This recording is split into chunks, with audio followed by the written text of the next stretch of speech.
Breaking news, tumindi na naman ang tensyon sa pagitan ng China at Pilipinas, kung saan inaakusahan ng Maynila ang Chinese Coast Guard na gumamit ng water cannon para harangan ang isang Philippine military supply boat na maghatid ng pagkain, gasolina at tubig sa mga tropang nakagarrison sa isang decommissioned warship na nakaground sa isang reef sa ang South China Sea. Halina at sabay-sabay natin panoorin, madali lang to, promise.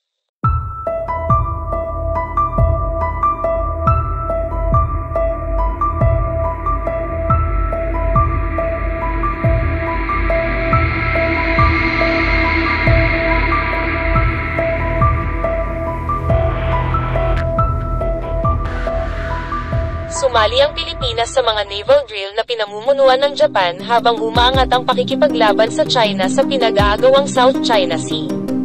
Pinangunahan ng Japan ang kaunang multinational naval exercise na kinabibilangan ng Pilipinas bilang observer sa unang pagkakataon, habang ang mga Filipino Coast Guard vessels ay lalong hinaharas ng China sa pinagtatalo ng South China Sea. Ang ANU-ALEX exercises na nagsimula noong Sabado sa baybayin ng Japan ay kasama rin ng United States, Australia at Canada. Ang kanilang layunin ay ipakita at palakihin ang mga paraan na maaaring magtulungan ang mga hukbong dagat, at ipakita ang kanilang presensya at pangako na ipagtanggol ang isang, malaya at bukas, na Indo-Pacific, na sinasabi ng mga kaalyado na nahahadlangan ng lumalaking ambisyon ng China na kinabibilangan ng malawakang pag-angkin sa teritoryo.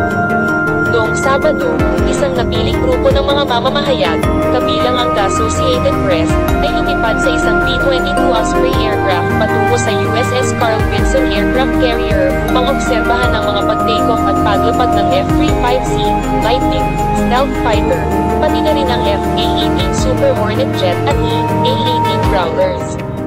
Ang Japanese destroyer na si Hyuga ay nagpakita ng presensya nito sa tabi ng carrier. Sinabi ni U.S. 7th Fleet Commander Vice ADM Carl Thomas na ang karamihan sa mga bansa sa bahaging ito ng mundo ay magkatulad ang pag-iisip at nagbabahagi ng mga ideya tungkol sa maritime security at kasaganaan, at sa mas maraming pagtutulungan ng ating hukbong dagat, mas maraming multilateral ang ating mga pagsasanay, mas malaki ang seguridad para sa rehiyong ito. Sinabi ni Thomas na ang U.S.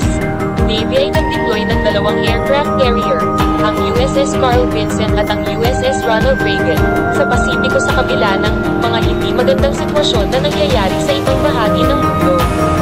Ang Japan at Estados Unidos ay pinaigting ang kooperasyon sa pagtatanggol at pinalawak din ito upang isama ang Australia at Pilipinas.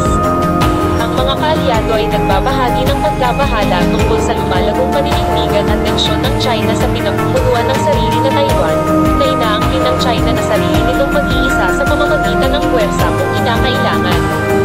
Noong unang bahagi ng Nobyembre, ang punong ministro ng Hapon na si Fumio Kishida at ang Pangulo ng Pilipinas na si Ferdinand Marcos Jr. ay sumang-ayon na pagsimula ng mga negosasyon sa isang mahalagang kasunduan sa seguridad na magpapahintulot sa kanilang mga tropa na pumasok sa teritoryo ng isa't isa para sa magkasanib na pagsasanay militar. Nangako rin ng Japan ng probisyon ng surveillance radar sa Philippine Navy sa ilalim ng bagong military grant.